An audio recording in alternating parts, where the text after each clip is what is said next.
The champagne flute slipped through my fingers. I lunged for it, my hand closing around empty air as the glass tumbled toward the Italian marble floor. Time seemed to slow as I watched it fall. Watched the golden liquid arc through the air like a streak of liquid sunshine. My heart hammered against my ribs. This wasn't just any glass. This was a baccarat crystal flute, probably worth more than my rent, and I'd just sent it plummeting toward certain destruction at a party where I was supposed to be invisible, professional, competent. The glass shattered with a sound like wind chimes dying. "Merda," I whispered, dropping to my knees. The hem of my white silk blouse immediately soaked up champagne and tiny shards of crystal. Perfect. Just perfect. Around me, the party continued its orchestrated chaos. Servers in crisp black uniforms glided between clusters of Miami's elite, carrying trays of canapés that cost more than my weekly grocery budget. The string quartet near the infinity pool played something classical and expensive sounding. Laughter rippled across the terrace like waves, punctuated by the clink of glasses and the low murmur of conversations conducted in multiple languages. I was not supposed to be here on my knees, picking up broken glass like Cinderella after midnight. "Maya!" Jessica's voice cut through the ambient noise. I looked up to see my supervisor bearing down on me, her expression tight with barely contained fury. Jessica Chen ran events for the ultra-wealthy with the precision of a military general and the warmth of a glacier. "What happened?" "I'm so sorry," I said, gathering shards into my palm with shaking hands. "Someone bumped me and... Never mind." She grabbed my elbow, hauling me to my feet with surprising strength for someone who weighed maybe 100 pounds soaking wet. "Antonio will handle it. You need to check on the cabana setup. Mr. Ferraro's guests are arriving in 20 minutes, and the lighting still isn't right."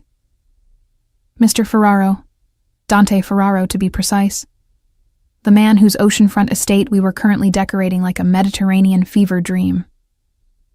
The man who'd hired Jessica's company to throw this elaborate party for reasons no one had bothered to explain to the temporary help. The man I'd been carefully avoiding all evening, despite the magnetic pull I felt every time I caught a glimpse of him across the terrace. Not that I was supposed to notice him. I was here to work, to collect my paycheck, to add another client to my portfolio so I could eventually stop taking these soul-crushing event jobs and focus on my graphic design business. But Dante Ferraro was the kind of man you noticed even when you were trying desperately not to. I'd seen him exactly 3 times since arriving at the estate 6 hours ago. The first time, he'd been standing on the upper balcony, phone pressed to his ear, his posture radiating the kind of casual power that came from never having to explain yourself to anyone. The second time, he'd been greeting guests near the front entrance, his smile warm and his handshake firm, every inch the gracious host. The third time, he'd been watching me from across the pool, his dark eyes tracking my movements as I adjusted orchid arrangements. That third time had made my skin prickle with awareness. "Maya, focus." Jessica snapped her fingers in front of my face. "Cabana, lighting, now." I nodded, already moving toward the row of pristine white cabanas that lined the far end of the pool. My heels clicked against the travertine tiles, each step a small rebellion against the ache building in my arches. I'd been on my feet since 2 p.m., setting up, arranging, rearranging, and then rearranging again because Jessica had changed her mind about the floral centerpieces. Twice. The Miami heat pressed down like a living thing, thick and wet and suffocating. My blouse clung to my back, my carefully straightened hair already beginning to frizz at the temples despite the industrial-strength hairspray I'd employed. I could feel sweat pooling in places sweat had no business pooling, and I sent up a silent prayer that my deodorant was as clinical strength as advertised. The cabana was a study in calculated luxury. White linen curtains billowed in the ocean breeze. Low couches draped in cream silk beckoned invitingly. A table carved from what looked like a single piece of driftwood held bottles of champagne nestled in silver ice buckets, surrounded by clusters of white roses that probably cost more than my car payment. And the lighting was, predictably, all wrong. The LEDs cast harsh shadows instead of the soft, romantic glow Jessica had specified in her 17-page event brief. I climbed onto one of the couches, wobbling slightly as my heels sank into the cushions, and reached for the control panel hidden behind a gauzy curtain. "Careful there." The voice came from directly behind me, low and amused and entirely too close. I jerked in surprise, my heel catching on the couch cushion. For the second time that evening, I felt gravity assert its dominance. I flailed, my arms windmilling uselessly as I tipped backward. Strong hands caught me around the waist, steadying me with effortless strength. The contact sent electricity racing up my spine, made my breath catch in my throat. I could smell him. Cedar and bergamot and something darker, more complex. Something that made my hindbrain sit up and take notice. "Easy," the voice said, and I knew who it was before I turned around. Dante Ferraro stood less than a foot away, his hands still bracketing my waist. Up close, he was even more devastating than he'd been from across the terrace. Mid-30s, maybe. Tall, easily 6'2". Broad shoulders filling out a white linen shirt that probably cost more than my entire wardrobe. Dark hair swept back from a face that looked like it had been designed by someone with a very specific idea of masculine beauty. Strong jaw, high cheekbones, lips that managed to be both sensual and somehow dangerous. But it was his eyes that held me frozen. Dark, almost black, framed by thick lashes that would have been wasted on anyone less aggressively male. Eyes that seemed to see straight through the professional mask I'd been wearing all night, down to the messy, complicated truth underneath. "Mr. Ferraro," I managed, my voice coming out breathier than I'd intended. "I'm sorry, I was just fixing the lighting." "Dante," he corrected, his hands still warm against my waist. "And you're Maya, yes? Jessica's star designer." Star designer. I nearly laughed. Jessica had introduced me as temporary help, exactly once before relegating me to setup duty. But I nodded anyway, trying to ignore the way my skin burned where his fingers rested. "The lighting," I said again, desperate to establish some semblance of professionalism. "It's too harsh. I was adjusting. It's perfect." His thumbs moved slightly, a gesture so small I might have imagined it. Except I could feel the ghost of that movement singing through my nerve endings, making it hard to think about appropriate workplace boundaries. "Leave it." But Jessica said, "I'm paying Jessica." His smile was slow, predatory. "And I'm telling you it's perfect. Just like this." His gaze dropped, traveling slowly down my body in a way that should have offended me, but instead made heat pool low in my belly. "You've done excellent work tonight." I should have stepped back. Should have thanked him politely and returned to my duties.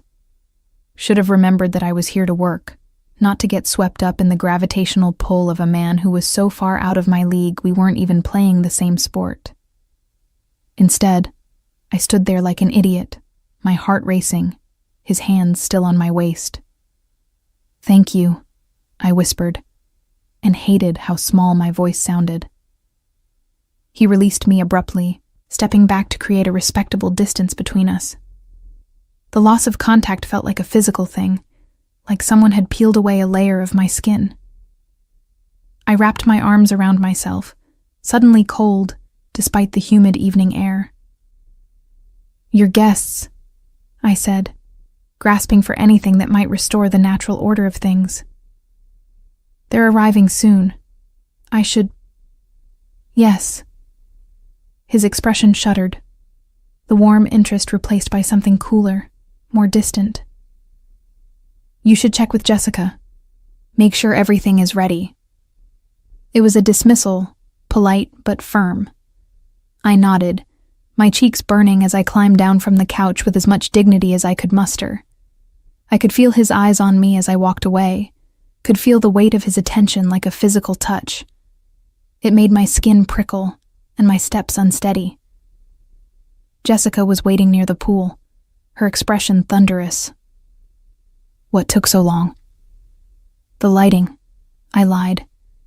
It needed... Never mind. The VIP guests are arriving. You're on coat check duty. Coat check. In Miami. In August. I bit back a laugh and nodded, following Jessica through the house to the marble-floored foyer where a small closet had been repurposed for the evening. It was air-conditioned, at least, a small mercy that I accepted gratefully as I stationed myself beside the gleaming mahogany door.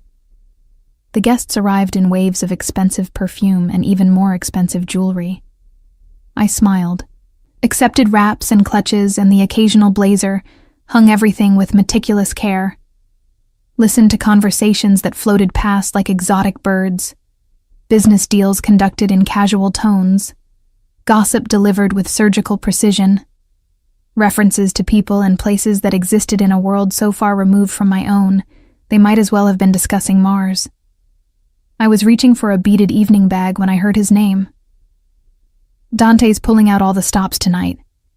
The woman's voice was low, conspiratorial. I couldn't see her from my position behind the closet door, but I could hear her perfectly. This must be about the territory dispute. Or the shipment. A man this time, his accent vaguely European. Giovanni's been making noise about the port access. Territory dispute, shipment, port access. Something cold settled in my stomach. These weren't normal party topics, weren't normal business conversations.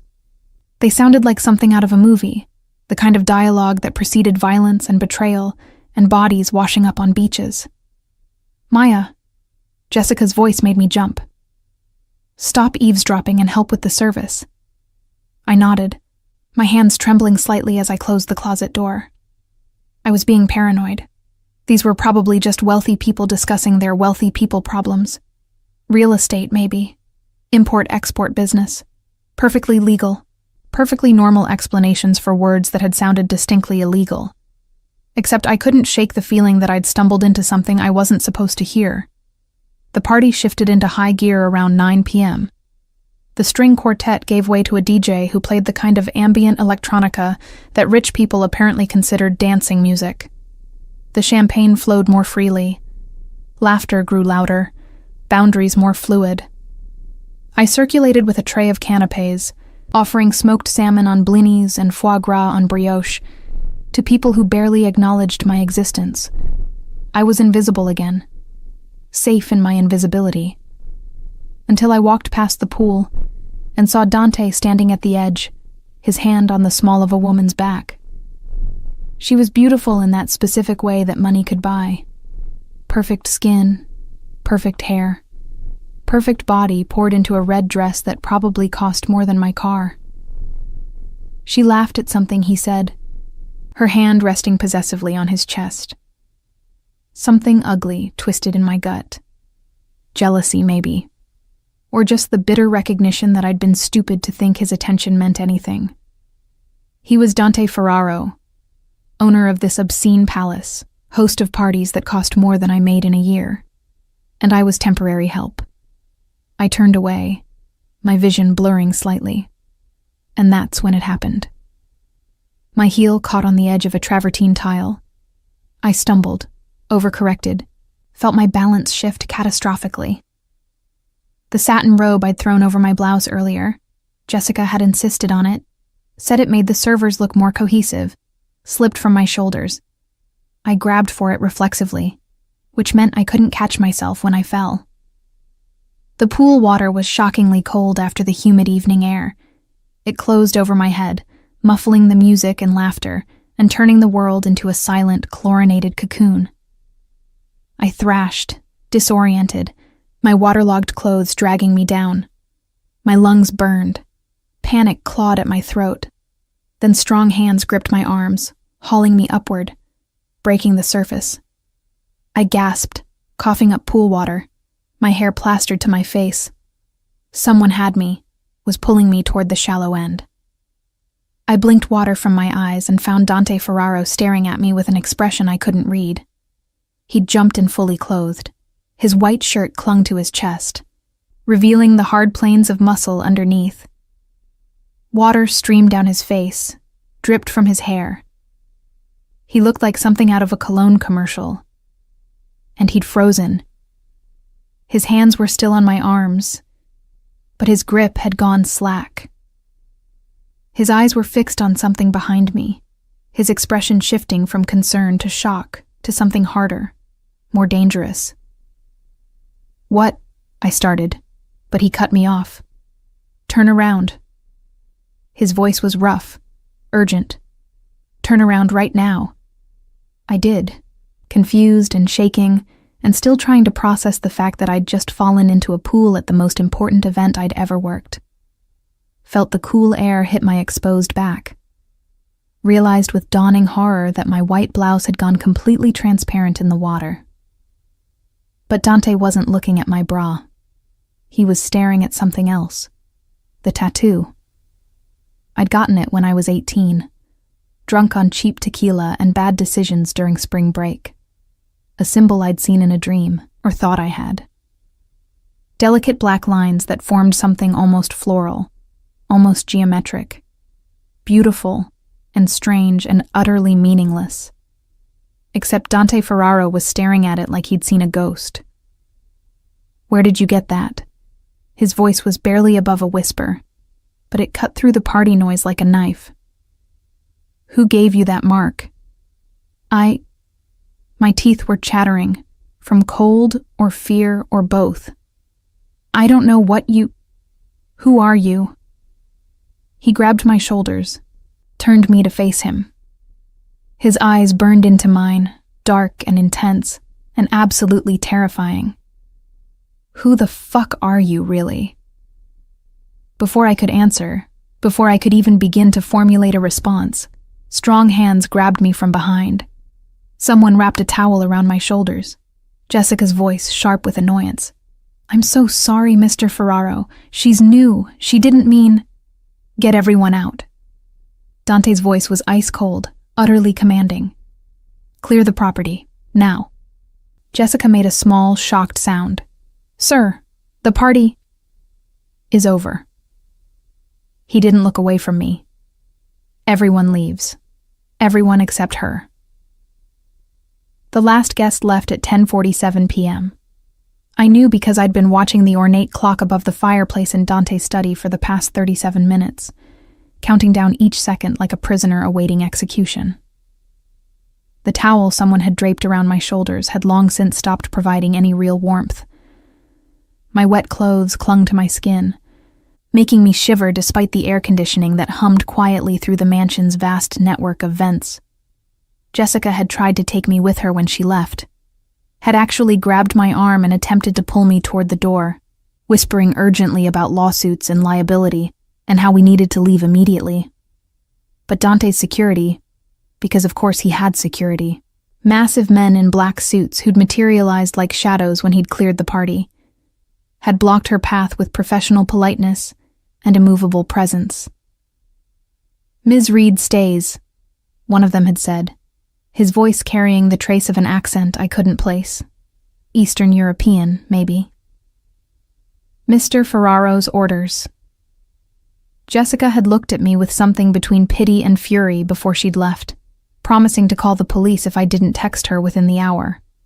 I'd nodded, though we both knew she wouldn't.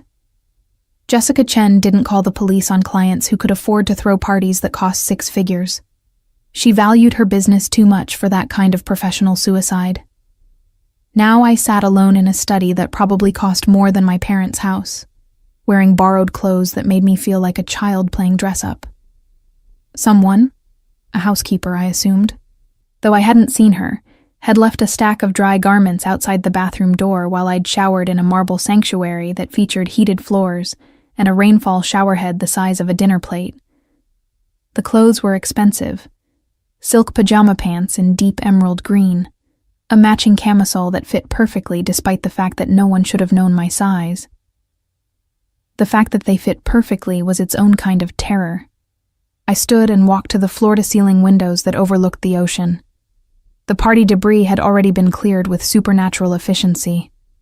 The pool sparkled innocently under strategically placed lights. White cabanas swayed gently in the breeze. It looked peaceful, normal, like nothing dramatic had happened here less than an hour ago. Like I hadn't fallen into that pool and emerged to find my entire reality shifting beneath me. The tattoo on my back pulsed with phantom sensation, as if Dante's stare had burned itself into my skin. I'd looked at it 1,000 times over the years, traced its elegant lines in bathroom mirrors, explained it away as a drunken mistake to the few people who'd seen it. My adoptive parents had been horrified when I'd come home from spring break with permanent ink marking my skin. They'd insisted I have it removed, offered to pay for the laser treatments. But I'd refused. Something about the symbol had felt right, felt important in a way I couldn't articulate. Like it meant something I was supposed to remember, but couldn't quite grasp. The study door opened without a knock. Dante entered with the fluid grace of a predator, changed into dry clothes that somehow looked even more expensive than the ruined linen he'd been wearing. Dark slacks, a black shirt with the sleeves rolled up to reveal forearms corded with muscle and marked with what looked like scars. His hair was still damp, swept back from his face in a way that emphasized the sharp angles of his features. He wasn't alone. The man who followed him was older, maybe 60, with silver hair and eyes that held the kind of cold intelligence that came from surviving in a world that didn't forgive mistakes. He wore a 3-piece suit despite the hour, despite the heat, and carried himself with the rigid posture of someone who'd spent time in the military. "Sit down, Maya." Dante's voice was different now. Not warm and amused like it had been by the cabana. Not shocked and urgent like it had been in the pool. This was the voice of a man who gave orders and expected them to be followed without question. I sat, my hands twisting in my lap. The older man pulled a tablet from his briefcase and began swiping through screens with practiced efficiency. Dante remained standing, his arms crossed over his chest, his eyes fixed on me with an intensity that made it hard to breathe. "This is Alessandro Romano," Dante said, nodding toward the older man. "He's been with my family for 30 years. He handles sensitive matters." Sensitive matters. The phrase hung in the air like a threat. "I'm going to ask you some questions," Dante continued, his voice carefully neutral. "And you're going to answer them truthfully. Understand?" I nodded, not trusting my voice. "Where were you born?" The question caught me off guard. I'd expected accusations, demands to know who I really was, why I'd come to his party, not this clinical interrogation. "I don't know," I admitted. "I was adopted when I was 6 months old. The agency in Orlando never told my parents where I came from originally." Alessandro made a note on his tablet. Dante's expression didn't change. "Your adoptive parents. Names? David and Sarah Reed. They live in Tallahassee." My hands were shaking now. I pressed them flat against my thighs, trying to appear calmer than I felt. "They're good people, retired teachers. They don't have anything to do with whatever this is." "And the tattoo?" Dante moved closer, his shadow falling across me. "When did you get it?" "Spring break 2018. I was 18, stupid, drunk." The words tumbled out too fast. I saw the design in a dream, or I thought I did. It felt important. I know that sounds insane, but... "Show me." It wasn't a request. I stood on trembling legs and turned around, lifting the silk camisole to expose my back. I heard Dante's sharp intake of breath, heard Alessandro murmur something in Italian that sounded like a prayer or a curse. "Cristo Santo," Alessandro whispered. "It's exact, down to the last detail." "I can see that." Dante's voice was tight, controlled in a way that suggested barely restrained emotion. "Take a picture. We need to send it to Vitale." The click of the camera made me flinch. I lowered my shirt and turned back around, my heart pounding so hard I could feel it in my throat. "Please," I said, and hated how my voice broke on the word. "Please just tell me what this is about. Why does my tattoo matter? Who do you think I am?" Dante and Alessandro exchanged a look that spoke of decades of shared history, of conversations conducted in glances rather than words. Finally, Dante sighed and ran a hand through his hair, disrupting the perfect styling. 23 years ago, he said slowly, there was a war between the major families in South Florida. Territory disputes, business disagreements, the usual bullshit that men kill each other over. He paused, his jaw tightening. One of those families was the Santoros. Old blood, Sicilian roots, connections that went back generations. They controlled the port traffic, ran most of the import operations from Miami to Fort Lauderdale. I wanted to interrupt, to tell him I didn't care about mob history, that I just wanted to go home and forget this night had ever happened. But something in his expression kept me silent. The Santoro family had a daughter, Dante continued. Gabriella. She was maybe 13 when the war started. Beautiful kid, smart, loved art and music.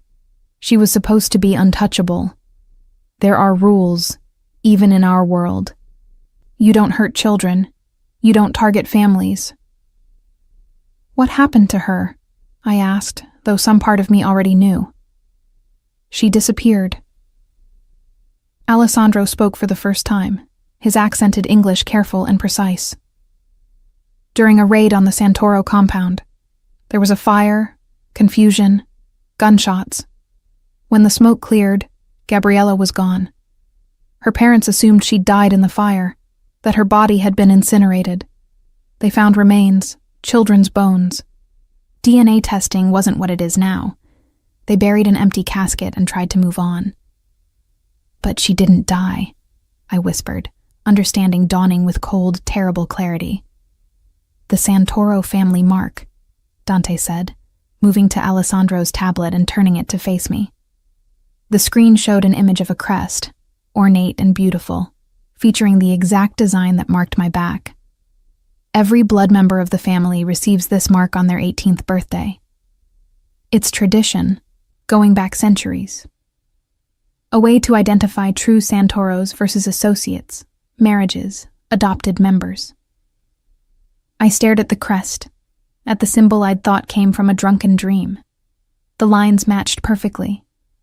The curves, the geometric precision, even the small flourish at the bottom that I'd always thought looked like a signature. You think I'm Gabriella Santoro? I said flatly. I think, Dante replied, his voice gentle now, almost kind, that you might be the daughter of Antonio and Maria Santoro. I think someone saved you from that fire 23 years ago and put you into the adoption system under a false identity. I think you've been hidden your entire life and you didn't even know it. The room tilted. I gripped the arms of the chair, focusing on breathing, on not passing out or throwing up or doing any of the other things my body desperately wanted to do in response to this impossible information. That's insane, I managed. I'm a graphic designer from Tallahassee. My parents are teachers. I don't know anything about the Mafia or family wars or... Your birthday, Alessandro interrupted. When is it? March 15th. He nodded, making another note. Gabriella Santoro was born March 15th, 2001. You would be 24 now, yes? 24. The same age Gabriella would be if she'd survived. This is a mistake, I said, standing abruptly. A coincidence. People share birthdays. The tattoo, I probably saw that crest somewhere, in a book or online, and my subconscious remembered it. This doesn't prove anything. There's a simple way to know for certain. Dante pulled out his phone, typed something quickly. DNA test. We have samples from the Santoro family vault. If you're Gabriella, it'll show up immediately. If you're not, you walk out of here and forget this conversation ever happened. And if I refuse? His smile was sad, almost apologetic. Then you walk out anyway. I'm not in the business of holding innocent women against their will. He paused. But Maya, if there's even a chance you're who I think you are, you're in danger. Serious danger. The kind that doesn't care about your graphic design business or your quiet life in Tallahassee. Why? The question escaped before I could stop it. If the Santoros thought their daughter was dead for 23 years, why would it matter now? Alessandro and Dante exchanged another loaded glance. Finally, Alessandro spoke, his voice heavy with something that might have been regret. Because Antonio Santoro died 6 months ago, he said. And his will specified that his entire estate, properties worth hundreds of millions, business interests, territory rights, everything, goes to his daughter Gabriella, if she can be found and verified. If she cannot be found within 1 year of his death, the estate transfers to his nephew, Marco Santoro.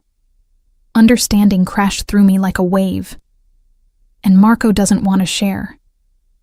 Marco, Dante said quietly, has spent the last 6 months consolidating power, making alliances, positioning himself to take over permanently. If you really are Gabriella, you represent a direct threat to everything he's built. He won't just fight you in court. He'll eliminate the threat entirely. I sank back into the chair, my mind reeling. This morning I'd woken up worried about a freelance deadline and whether I could afford to fix the air conditioning in my apartment. Now I was sitting in a mansion being told I might be the long-lost heir to a criminal empire, with a target on my back I didn't even know I was carrying. I need to think, I said numbly. I need time to... Time is exactly what we don't have. Dante moved to the window, his posture tense. Marco has people everywhere. If he finds out you're alive, if he even suspects, he'll move quickly. We need to secure you, verify your identity, and figure out our next steps before word gets out. Our next steps? I repeated. Why do you care? If I'm Gabriella Santoro, I'm your enemy's daughter. Shouldn't you be happy Marco wants to kill me? Dante turned to face me, and for the first time since the pool, I saw something genuine break through his careful control. Anger, yes, but also something that looked like guilt. Your father and I had an arrangement, he said quietly. Before he died, before he knew about the cancer that would take him, we'd negotiated a peace. Territory divisions, profit sharing, an end to the violence that had poisoned South Florida for decades. He wanted better for the next generation. He told me, Dante's voice caught. He told me that if his daughter had lived, he would have wanted her to have a normal life, away from this world, safe. You knew him, I whispered. You were friends? We were something like it, yes. Dante's smile was bitter. Which is why I owe it to Antonio to protect his daughter, to give her the choice he never got to give. Stay hidden and live your quiet life, or claim your birthright and change everything. Alessandro's phone buzzed. He glanced at the screen and went pale. Dante, we have a problem. What kind of problem? Someone just sent Marco Santoro a photo. Alessandro turned the phone to show us. My stomach dropped. It was a picture of me at the party, taken from behind, the tattoo clearly visible through my wet, transparent blouse. It was posted to an encrypted forum 30 minutes ago. He knows. The room went silent except for the distant sound of waves crashing against the shore. Dante's expression hardened into something cold and dangerous. The gracious host completely vanished. Lock down the estate, he ordered. Full security protocol. No one in or out without my personal authorization. And get Vitale on the phone. We're going to need the Rossi family's support if this turns into open warfare. Alessandro nodded and left, already barking orders into his phone in rapid Italian. I stood on shaking legs, my mind refusing to process the speed at which my life was disintegrating. I should go. I should leave Miami, leave Florida, disappear. You'd be dead in 48 hours. Dante crossed to me in 3 long strides, his hands gripping my shoulders. Maya, listen to me. You stay here, under my protection, or you die. Those are your only options right now. You can't just keep me prisoner. I'm not. His grip gentled, his thumbs tracing small circles against my collarbone in a gesture that should have been comforting, but instead sent electricity racing through my nervous system. I'm offering you sanctuary, a chance to figure out who you really are and what you want to do about it. But you have to trust me. I looked up into those dark eyes, searching for deception, for ulterior motives, for any sign that this was just another manipulation. But all I saw was grim determination and something that might have been genuine concern. Why should I trust you? I asked. I don't even know you. No, he agreed. You don't. But I knew your father, and I made him a promise. Before I could respond, the lights went out. The mansion plunged into darkness so complete it felt solid, oppressive. I heard Dante curse in Italian, felt his hands tighten on my shoulders. Then the emergency generators kicked in, bathing everything in dim red light that made the study look like a crime scene. Stay close to me, Dante ordered, pulling me against his side. His body was warm, solid, radiating the kind of controlled strength that came from years of training. Don't make a sound. We moved through the darkened mansion like ghosts. I could hear shouts in the distance, the crack of what might have been gunfire. My heart hammered against my ribs. This couldn't be happening. This was Miami, not some war zone. People didn't storm mansions and cut power and... Glass shattered somewhere below us. More shouts, closer now.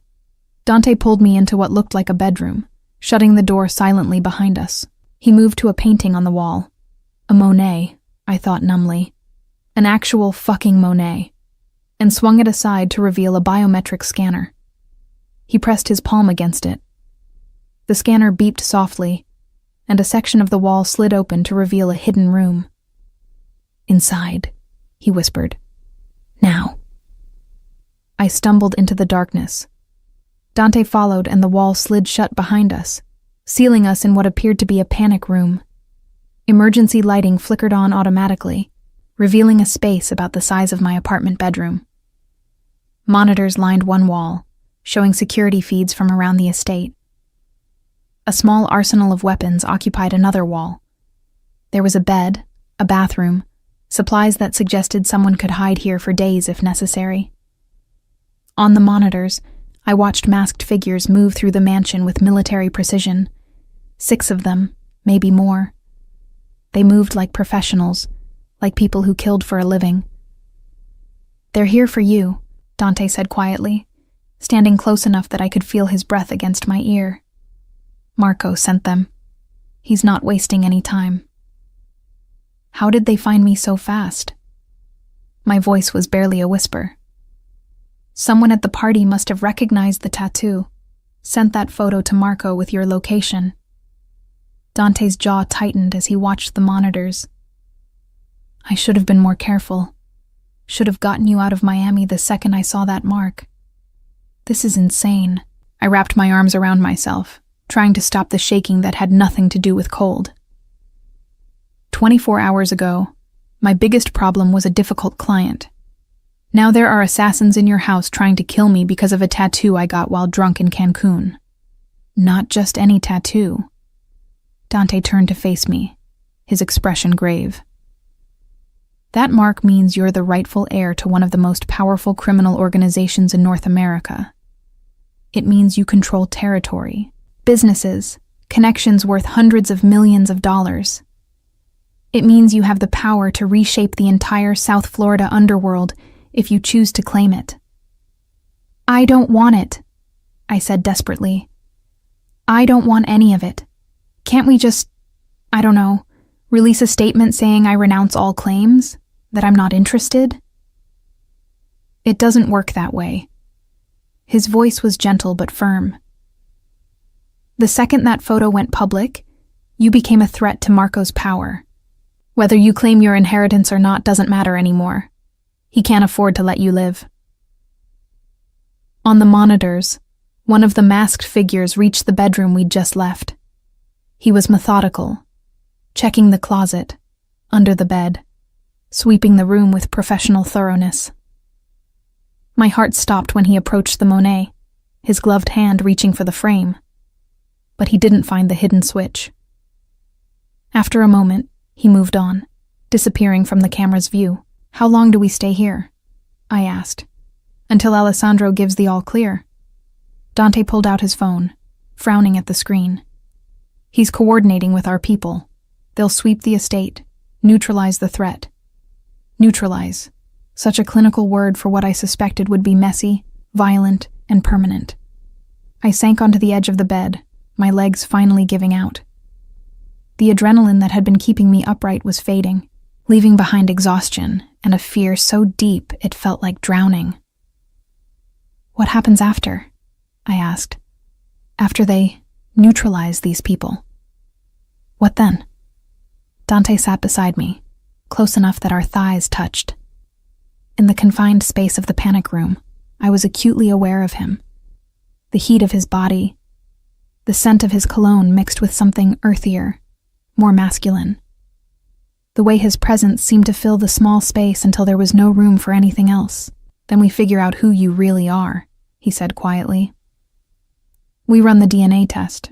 We find out if you're Gabriella Santoro or just an incredibly unlucky graphic designer with terrible taste in spring break tattoos." Despite everything, I almost laughed. "And if I am? Gabriella, I mean. Then you have choices to make." He turned to face me, and in the dim emergency lighting, his features looked carved from shadow and stone. "You can stay hidden. I'll help you disappear completely. New identity. New life. Somewhere Marco will never find you. Or you can fight." His hand found mine, his fingers intertwining with my trembling ones. "You can claim what's yours. Your father's empire, your birthright. The power to change things, to build something better than what came before. I'll help you with that too. Whatever you choose, I'm with you." The sincerity in his voice did something strange to my chest, made it hard to breathe for reasons that had nothing to do with fear. "Why?" I whispered. "Why would you help me? We just met. You don't owe me anything." "I owed your father," he said simply. "But even if I hadn't, even if I'd never known Antonio Santoro." His free hand came up to cup my face, his thumb tracing my cheekbone with devastating gentleness. "I'd still want to protect you. From the moment I saw you across that terrace, before I knew who you were or what you represented, I wanted—" He didn't finish the sentence. Didn't need to. I could see it in his eyes, in the way his gaze dropped to my lips and held there. The same magnetic pull I'd felt by the cabana, amplified by proximity and adrenaline, and the strange intimacy of hiding together in the dark while armed men hunted me through his house. I should have pulled away, should have maintained professional distance, remembered that he was dangerous, that I was in over my head, that getting involved with Dante Ferraro would complicate an already impossible situation. Instead, I leaned in. His lips met mine with a gentleness that contradicted everything I'd seen tonight. The controlled violence on the security monitors, the cold authority in his voice when he'd given orders, the dangerous grace with which he'd moved through the darkened mansion. All of it melted away in the soft pressure of his mouth against mine, in the way his hand cradled my face like I was something precious, breakable. I shouldn't have wanted this. Shouldn't have felt relief and heat and hunger coursing through me as his other hand slid into my hair, angling my head to deepen the kiss. But I did. God help me, I did. When we finally broke apart, both breathing hard, Dante rested his forehead against mine. "I'm sorry," he murmured. "That was inappropriate. You're in danger. You're scared, and I just... Don't apologize." My voice was steadier than I expected. "I kissed you back." A smile tugged at his lips, transforming his face from dangerously beautiful to something softer, more human. "So you did." His phone buzzed, shattering the moment. He pulled away to check the screen, and I watched his expression shift from tender to grim in the space of a heartbeat. Alessandro? I guessed. The estate is clear. They got 4 of the 6. He stood, offering me his hand. The other 2 escaped, which means Marco knows his first attempt failed. He'll try again, probably within hours. I let him pull me to my feet, my mind still reeling from the kiss, from everything that had happened in the last 2 hours. What do we do? We move you somewhere safer. Dante pressed his palm to the biometric scanner, and the wall slid open. The bedroom beyond looked untouched, no sign of the violence that had swept through the mansion. I have a property in the Keys. Private island, limited access, security that makes this place look like a playground. We'll go there while Alessandro coordinates with the other families, figures out our next move. Other families, I repeated numbly. You mean more Mafia people. I mean the organizations who want Marco contained before he starts a war none of us can afford. Dante moved to the closet and began pulling out clothes with practiced efficiency. Marco's getting ambitious, making moves that threaten the balance of power. If you really are Gabriella, you represent a legitimate challenge to his authority. The other families will support you because it serves their interests to keep Marco in check. He handed me a stack of clothing, jeans, a soft sweater, comfortable shoes, all in my size, which should have disturbed me more than it did. How did you... I started, but he cut me off with a wry smile. I noticed your size when you were setting up the party. Call it a habit of observation. He turned away, giving me privacy to change. We leave in 10 minutes. Pack light. We can get anything you need once we're secure. I changed quickly, my hands still trembling as I pulled on jeans that fit like they'd been tailored for me. The sweater was cashmere, impossibly soft against my skin. The shoes were Italian leather, broken in just enough to be comfortable immediately. Dante Ferraro's habit of observation was detailed enough to be unsettling. When I emerged from the bathroom, fully dressed, I found him changed as well. Dark jeans, a black shirt, a leather jacket that emphasized the breadth of his shoulders. He looked less like a billionaire businessman and more like someone who could handle himself in a fight, which I was beginning to realize he probably could. Ready? He asked, offering me a matching leather jacket. I need to call my parents, I said, accepting the jacket. They'll worry if they don't hear from me. We'll call them from the car. Secure line. He ushered me toward the door, his hand at the small of my back. But Maya, you can't tell them what's happening. Not yet. The fewer people who know your location, the safer you are. I nodded, though guilt twisted in my gut. My parents had always been overprotective, hovering anxiously through my childhood, terrified something would happen to their adopted daughter. Now I understood why. Some part of them must have known my origins were dangerous, even if they'd never admitted it out loud. The mansion was eerily quiet as we moved through it. I glimpsed Alessandro in the foyer, speaking quietly with several men in tactical gear.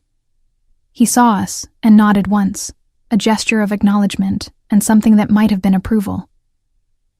Outside, a black SUV waited, engine running. The driver was one of Dante's security team, a massive man who looked like he bench-pressed motorcycles for fun. He nodded respectfully as Dante opened the back door for me. Straight to the Keys, Dante ordered. Take Route 1, not the highway, and Luca. No one follows us, Luca finished, his voice a gravelly rumble. I know the drill, boss. I slid into the back seat, and Dante climbed in beside me. The door closed with a heavy, final-sounding thunk. Through the tinted windows, I watched the mansion recede into the distance, its elegant facade giving no hint of the violence that had unfolded inside just minutes ago. Here. Dante handed me a phone. It's secure, encrypted. You can call your parents, but keep it brief. If they ask too many questions, tell them you got a last-minute design job that requires you to be off-grid for a few days. I took the phone with numb fingers and dialed the familiar number. My mother answered on the second ring, her voice bright with the manufactured cheer she always used to mask her chronic anxiety. "Maya, sweetheart, we were just talking about you. Your father wants to know if you're still coming for Thanksgiving." "Hi, Mom." I forced warmth into my voice, tried to sound normal despite the fact that armed men had just tried to kill me. "Listen, I can't talk long. I got hired for a really intensive project, and I'm going to be out of touch for a few days, maybe a week. But I'm fine. Everything's fine." A pause. Then carefully. "What kind of project?" "Rebranding for a private client. Very hush-hush NDA stuff." The lie came easier than I expected. "I just didn't want you to worry if you couldn't reach me." "Oh." Relief flooded her voice. "Well, that's wonderful, honey. You're so talented. I knew someone would recognize." "I love you, Mom." The words caught in my throat, suddenly too true, too raw. "Tell Dad I love him too. I'll call as soon as I can, okay?" "Of course, sweetheart. Be safe." I ended the call and handed the phone back to Dante, blinking against the burn of tears I refused to shed. They're going to hate me when they find out I lied. They're going to be grateful you're alive. Dante's hand found mine in the darkness of the back seat, his fingers warm and solid. Which is what matters. The drive to the Keys took 3 hours. We traveled in silence mostly, the rhythmic hum of tires on asphalt and Luca's occasional check-ins on his radio, the only sounds. I watched Miami's glittering skyline fade behind us, watched the urban sprawl give way to palm trees and small towns, and eventually the dark expanse of ocean on either side of the overseas highway. Dante made phone calls in Italian, his voice low and urgent. I caught fragments, names I didn't recognize, references to territory and alliances and blood debts. The language of a world I'd never known existed until tonight, a world I might actually belong to. Somewhere around Key Largo, exhaustion finally claimed me. I didn't mean to fall asleep, didn't mean to let my guard down. But the adrenaline crash was inevitable, and Dante's presence beside me felt absurdly safe despite the circumstances. I felt myself drifting, felt his arm come around my shoulders, pulling me against his chest. "Sleep," he murmured against my hair. "I've got you." And despite everything, the danger, the uncertainty, the terrifying possibility that I wasn't who I'd always thought I was, I believed him. I woke to the sound of waves and the smell of salt air. We were parked on what looked like a private dock, a sleek yacht moored beside us, its lights casting dancing reflections on the dark water. "We're here," Dante said softly, and I realized I was still pressed against his chest, his arms still wrapped protectively around me. "My island is a few miles offshore. The yacht will take us the rest of the way." I sat up, disoriented and stiff from sleeping in the car. "You own an island?" "Several, actually." He climbed out and offered me his hand. "But this one is special. Completely off the grid, self-sufficient. Solar power, desalination plant, private security that makes the Secret Service look like mall cops. If Marco wants to find you there, he'll need a small army." The yacht was as luxurious as I expected from a man who owned private islands. All gleaming wood and brass fixtures, with a main cabin that looked like something out of a design magazine. A crew member, young, professional, armed, welcomed us aboard and immediately cast off the mooring lines. Dante led me to the upper deck, where comfortable seating overlooked the bow. As we pulled away from the dock and accelerated into the open water, he poured 2 glasses of wine from a bottle I suspected cost more than my monthly rent. "I don't drink much," I said automatically, then laughed at the absurdity of worrying about alcohol consumption while fleeing from Mafia assassins. "Neither do I, usually." Dante handed me a glass anyway, but tonight calls for exceptions. I took a sip and the wine exploded across my tongue. Complex, layered, perfect. Of course it was perfect. Everything in Dante's world was perfect, carefully curated, controlled. "Tell me about him," I said abruptly. "My father, Antonio Santoro. What was he like?" Dante settled into the seat beside me, his gaze fixed on the dark horizon. Complicated, ruthless when he needed to be, but not cruel for cruelty's sake. He believed in honor, in keeping your word even when it cost you, especially when it cost you. He paused, swirling his wine. He talked about Gabriella sometimes, late at night, when the wine made him philosophical. He said losing her broke something in him that never healed. That if she'd lived, he would have found a way out of the life, given her something better. "But she didn't live," I whispered. "I didn't live. The girl he knew died in that fire." "Maybe." Dante turned to look at me, his expression unreadable in the yacht's soft lighting. "Or maybe she survived, grew up safe and loved, became a talented graphic designer with a good heart and terrible luck with spring break tattoos. Maybe Antonio got his wish after all, just not in the way he expected." "You think he'd be happy about this? That I didn't grow up in his world?" "I think," Dante said carefully, "he'd be devastated that you were in danger. But yes, I think a part of him would be relieved that you were spared the worst of it, that you had a chance at normal."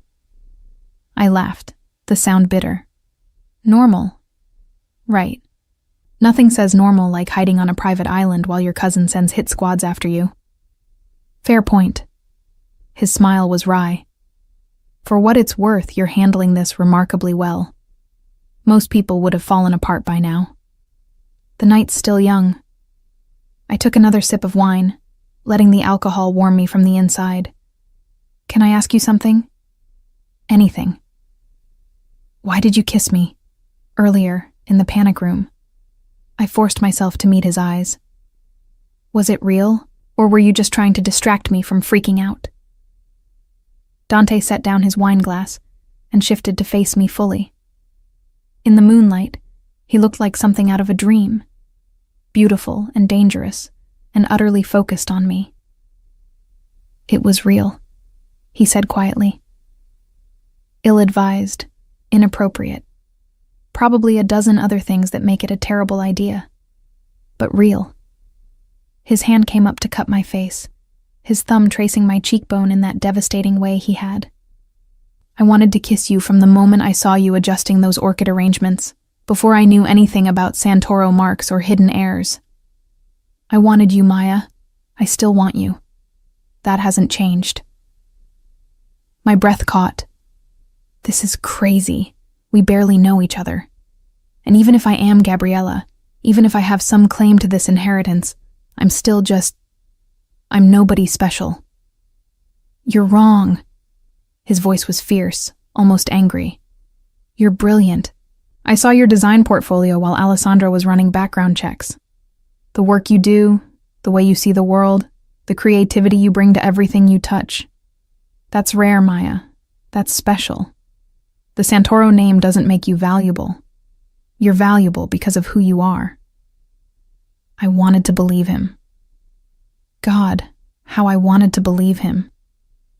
But doubt gnawed at me, whispering that this was all too much, too fast, that Dante's interest in me couldn't be separated from what I represented to his world.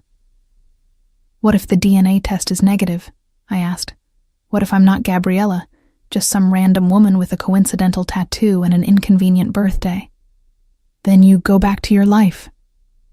His hand dropped from my face, and I immediately missed the contact. "And I help you disappear well enough that Marco never finds you. But Maya..." He hesitated, something vulnerable flickering across his features. "I'd like to see you again. After all this is settled, when you're safe and you have time to think clearly. I'd like to take you to dinner, maybe show you some of my world that doesn't involve panic rooms and assassins." "A date," I said, testing the word. "You're asking me on a date." I'm saying I'd like the chance to get to know you properly, without the threat of imminent death hanging over us. His smile was soft, almost shy. Is that completely insane? Completely, I agreed. But I think I'd like that too. Before either of us could say anything else, the yacht began to slow. I looked up and saw it, Dante's Island, rising from the dark water like something out of a fantasy. White sand beaches glowed in the moonlight, palm trees swayed in the breeze, and perched on the highest point, a sprawling villa that managed to be both modern and classic, all clean lines and floor-to-ceiling windows that reflected the stars. "Welcome to Isola della Luna," Dante said, standing and offering me his hand. "Island of the Moon. You'll be safe here, Maya. I promise." As the yacht docked and Dante led me down the gangplank toward the villa, I couldn't shake the feeling that my old life, my small apartment, my freelance clients, my careful routine, was slipping away like sand through my fingers. Whether I was Gabriella Santoro or just Maya Reed, incredibly unlucky graphic designer, nothing would ever be the same again. And looking at Dante's hand wrapped around mine, feeling the solid warmth of his presence beside me, I wasn't entirely sure I wanted it to be. The villa was a masterpiece of architectural design and paranoid security masquerading as luxury. Dante gave me a brief tour as we entered through massive glass doors that, he explained casually, were bulletproof and could withstand direct explosive charges.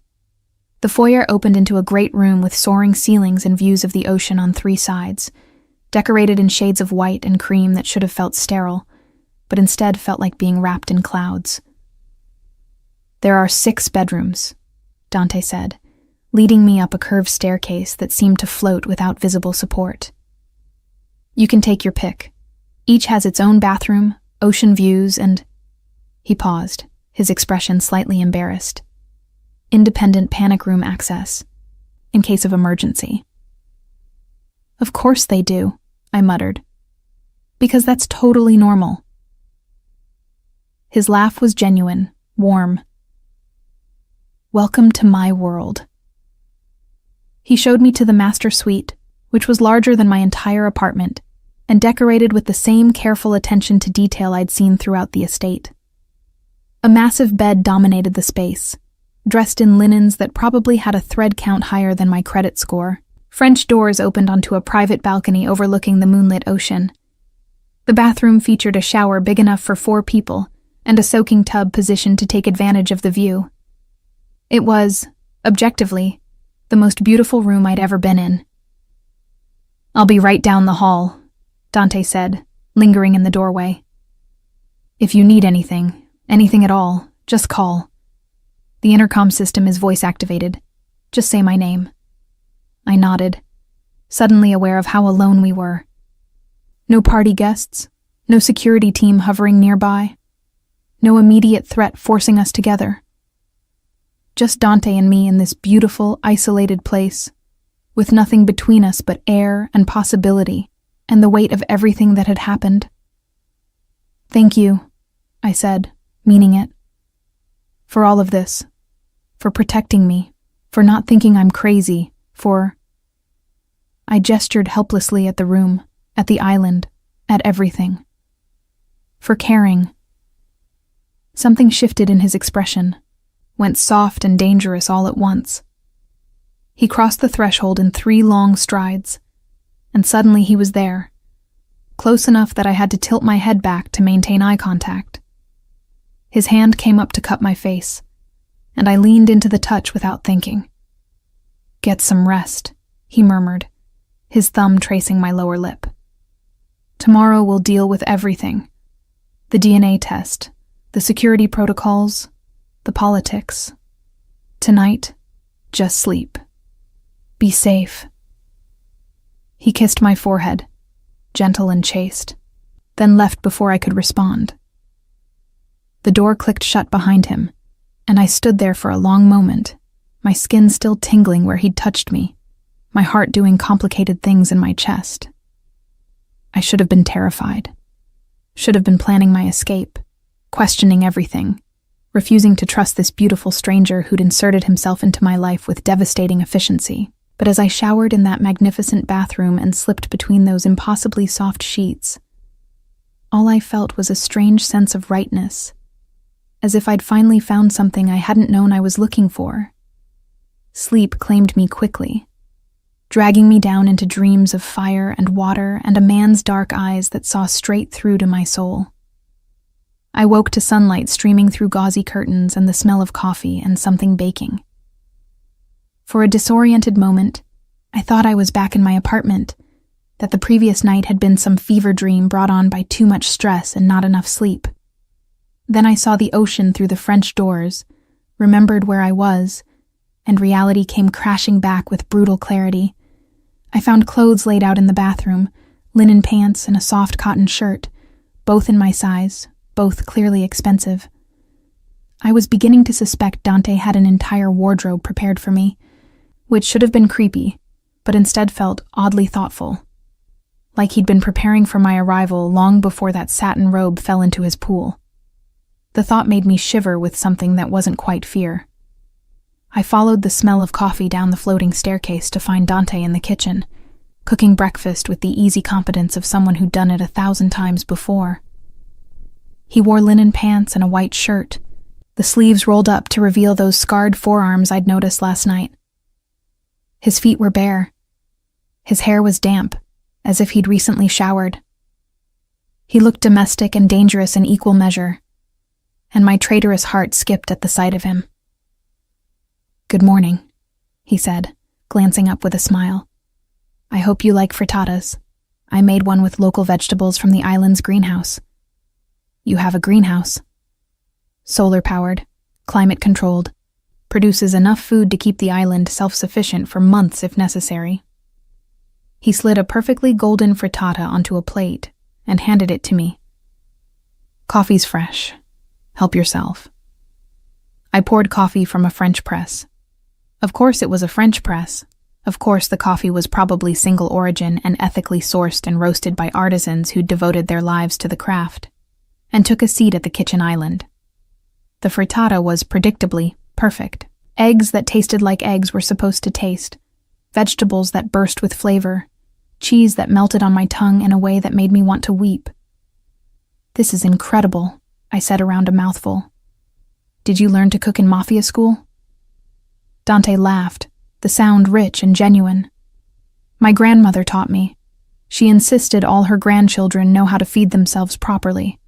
Said depending on others for basic survival was a weakness. Smart woman. The smartest." His expression went soft, nostalgic. "She ran the family for 40 years after my grandfather died. Ruled South Florida with an iron fist wrapped in homemade pasta and strategic marriage alliances." I set down my fork, suddenly not hungry. "Your family, the Ferraros. Where do you fit in all of this? What's your connection to the Santoros beyond knowing my father?" Dante poured himself coffee and settled onto the stool beside me, close enough that our knees touched. "The Ferraros control most of the legitimate business interests in South Florida. Real estate, hospitality, import-export through legal channels. We're the acceptable face of the organization, the ones who go to charity galas and sit on corporate boards and pretend we don't know where half our money comes from." "But you do know." "I've known since I was 12, and my father sat me down and explained exactly what our family business entailed." His jaw tightened. "I've spent the last 15 years trying to legitimize as much as possible, move us away from the violent side of things. It's why Antonio and I became allies. We both wanted something better for the next generation." "Did you succeed?" "Partially." He stared into his coffee cup as if it held answers. "The younger generation is less involved in the traditional activities. We've divested from several problematic businesses, invested heavily in legitimate ventures. But completely cutting ties with the old ways?" He shook his head. "It's complicated. There are obligations, debts, connections that go back generations. You can't just walk away. Can or won't." His eyes met mine, dark, and honest. Both.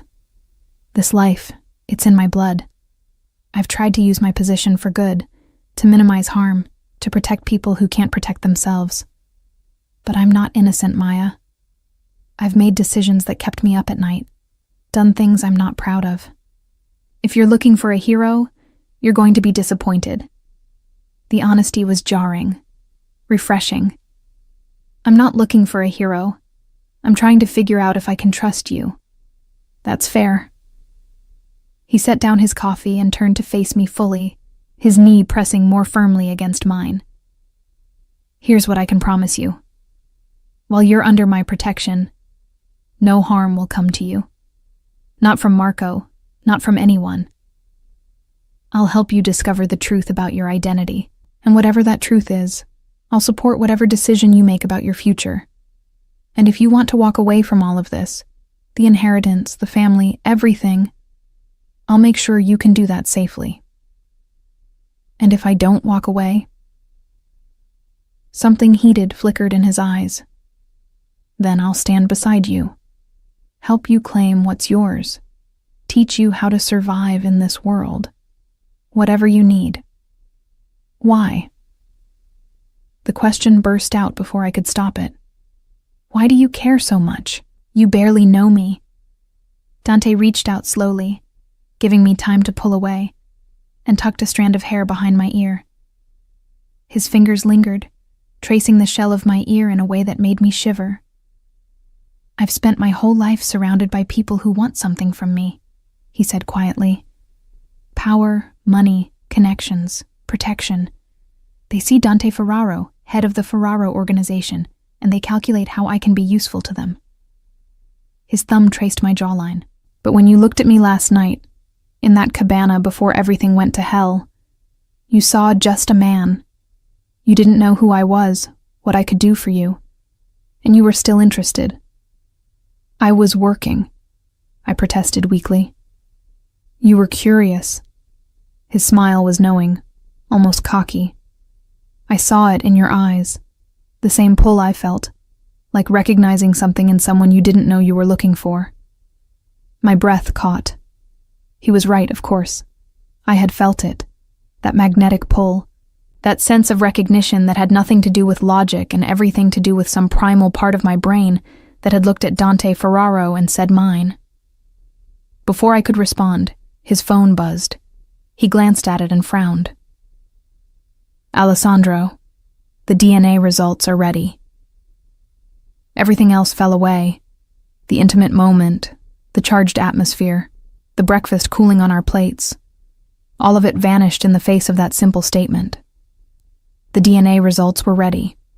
In the next few minutes, I would know for certain whether I was Maya Reed, freelance graphic designer, or Gabriella Santoro, heir to a criminal empire. I don't know if I'm ready for this, I whispered. You don't have to be. Dante's hand found mine, his fingers interlacing with my trembling ones. Whatever the results say, whatever you decide to do with that information, I'm here. You're not facing this alone. He led me to a study similar to the one in his Miami mansion. Floor-to-ceiling windows overlooking the ocean, expensive art on the walls, technology that probably cost more than most people's houses. A large monitor dominated one wall, and Dante tapped it to life with a voice command. Alessandro's face appeared on screen, his expression grave. Behind him, I could see what looked like a medical laboratory, all stainless steel and sophisticated equipment. Good morning, Alessandro said formally. Ms. Reed, Dante. I have the preliminary results from the DNA analysis. My heart hammered so hard I thought it might break through my ribs. Dante's hand tightened around mine, a silent reminder that I wasn't alone. And? Dante prompted when Alessandro hesitated. The mitochondrial DNA is a match, Alessandro said carefully. Maya Reed shares maternal lineage with the Santoro family. The probability that she is Gabriella Santoro, daughter of Antonio and Maria Santoro, is 97%. The room tilted. I heard someone make a sound, a gasp, a sob, something broken and shocked, and realized it was me. Dante's arm came around my waist, supporting me as my legs turned to water. "You're certain?" Dante asked, his voice sharp. "As certain as modern science allows." Alessandro's expression was sympathetic. "I've sent the full report to your secure server. But there's no doubt. Maya is Gabriella." I was Gabriella Santoro, the daughter who'd been presumed dead for 23 years. The heir to an empire I'd never wanted. The girl who'd been saved from a fire and hidden away, given a chance at a normal life that was now irrevocably shattered. "Maya." Dante's voice seemed to come from very far away. "Breathe. Just breathe." I tried, failed, tried again. Managed a shallow gasp that brought oxygen but no relief from the crushing weight on my chest. "There's more," Alessandro said grimly. "Marco Santoro has issued a formal challenge. He's claiming Maya is an imposter, demanding she present herself before the Council of Families to prove her identity publicly. It's a trap, obviously. The moment she surfaces, he'll kill her." "Then she doesn't surface," Dante replied, his voice cold and hard. "We have the DNA proof. We don't need the Council's approval." "Actually, we do." Alessandro's expression was apologetic. "According to the terms of Antonio's will, the heir must be verified by the Council before taking possession of the estate. It's an old tradition, meant to prevent fraudulent claims. If Maya refuses to appear, Marco can argue she's hiding because she knows she's not really Gabriella." "That's insane," I managed, finding my voice at last. "He's the one who sent assassins after me. Why would I willingly walk into his trap?" "Because," Alessandro said quietly, "it's the only way to claim what's legally yours. And because if you don't appear, Marco will consolidate power quickly. Within a month, he'll control everything Antonio built. The Council won't oppose him if the rightful heir refuses to step forward." I pulled away from Dante, needing space to think, to process. I walked to the windows and stared out at the ocean, at the deceptively peaceful waves rolling toward the shore. Somewhere out there, beyond this beautiful island prison, was my old life. My apartment with the broken air conditioning, my freelance clients who needed logo redesigns, my parents who thought I was working on a secret project. All of it felt like a dream I'd had once, a story about someone else. "I need time," I said, not turning around. "Time to think about what I want to do." "Of course," Dante said. "Alessandro, keep monitoring the situation. Let us know if anything changes." "There's one more thing." Alessandro's voice carried a strange note, something that might have been hope or fear. Marco's challenge specified a meeting location, the Santoro family compound in Coral Gables, the same place where Gabriella disappeared 23 years ago. The weight of that statement hung in the air like smoke. Marco wanted me to return to the place where I'd almost died, where my real parents had lost their daughter, where this entire nightmare had begun. "Absolutely not," Dante said flatly. "It's too dangerous." But I was already turning around, an idea forming. What if that's exactly where we need to go? Both men stared at me like I'd lost my mind. "Think about it," I continued, the pieces falling into place. "Marco's expecting me to hide, to refuse the challenge. That's what gives him power, my fear, my absence. But what if I call his bluff? Show up at the compound with enough protection that he can't touch me, prove my identity publicly, and force the Council to acknowledge me as Antonio's heir?" "You'd be walking into a war zone," Dante said, his expression grim. "Even with security, the risk is worth it if it ends this." I moved back toward him, drawn by the magnetic pull that seemed to exist between us regardless of circumstance. "I didn't ask for this inheritance.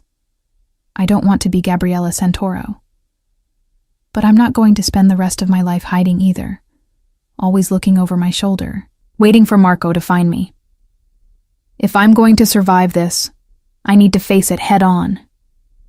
Dante studied me for a long moment, and I could see the war playing out behind his eyes. The desire to protect me warring with respect for my autonomy. His strategic mind calculating odds against his emotional investment in keeping me safe. If we do this, he said finally, we do it my way. Full security detail. Allied families as witnesses. Every contingency planned for. You don't take a single step without protection. Agreed. I nodded, relief and terror warring in my chest. Agreed. Alessandro was already typing rapidly on his keyboard. I'll coordinate with the other families, arrange for neutral ground rules. The council meeting can't happen immediately. It'll take at least a week to gather everyone and secure the compound properly. A week, I repeated. 7 days to prepare myself mentally for walking into the lion's den. 7 days on this island with Dante, learning who I really was, deciding who I wanted to become. 7 days before I faced my cousin who wanted me dead and claimed the inheritance that would either save me or destroy everything. We'll use the time wisely, Dante said, dismissing Alessandro with a nod. The screen went dark, leaving us alone in the study. I'll teach you everything you need to know about the Santoro organization, the key players, the business interests, the alliances and rivalries. You'll walk into that council meeting prepared. And after? I asked quietly. After I'm officially Gabriella Santoro, heir to the Empire, what happens then? Dante stepped closer, his hands settling on my hips, pulling me against him. Then you decide what kind of leader you want to be.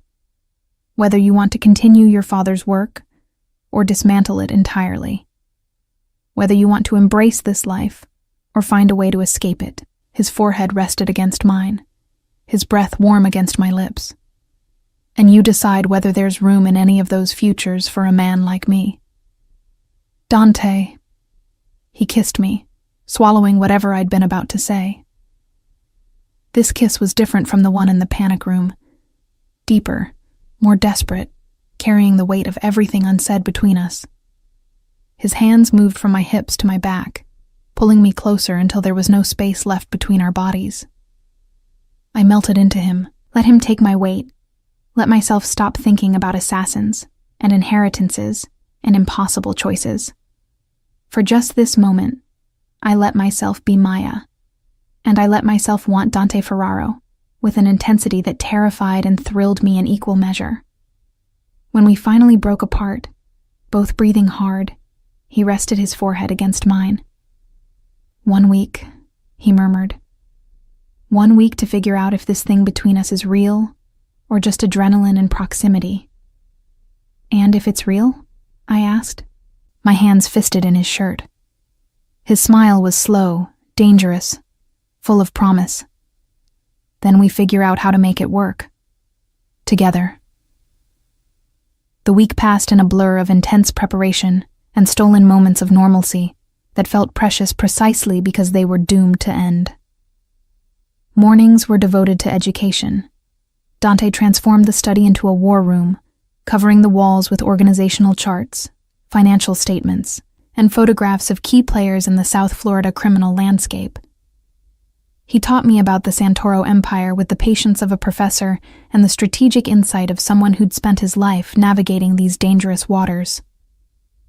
Your father controlled 3 primary revenue streams, Dante explained on the second day, pointing to a complex flowchart. Legitimate import-export through the port of Miami, completely legal, very profitable.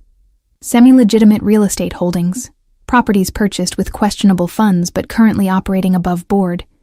And then there's the traditional business. You mean the illegal stuff, I said, taking notes on my laptop. Protection services, gambling operations, certain pharmaceutical distributions. His expression was carefully neutral. Your father was moving away from the more violent aspects, trying to transition into legitimacy like my family has.